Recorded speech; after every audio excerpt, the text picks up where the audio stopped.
কেউ তোমাকে কপি করতে শুরু করলে সাইকোলজিতে কি বলে? খেয়াল করেছো, কেউ যদি হঠাৎ তোমার কথা বলার ধরন, পোশাক বা ছোট ছোট অভ্যাস কপি করতে শুরু করে, তাহলে এর পেছনে সাইকোলজি কি বলে? সাইকোলজিতে মানুষের এই ধরনের আচরণকে অনেক সময় মিররিং বলা হয়।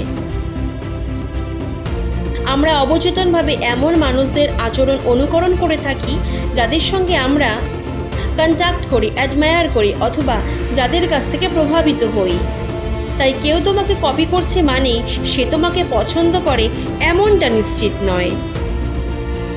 কিন্তু যদি সে বারবার তোমার কথা বলার ধরন, এক্সপ্রেশন, স্টাইল অনুসরণ করে, তাহলে বোঝা যায় তোমার আচরণ তার ওপর কোনো না কোনোভাবে প্রভাব ফেলেছে।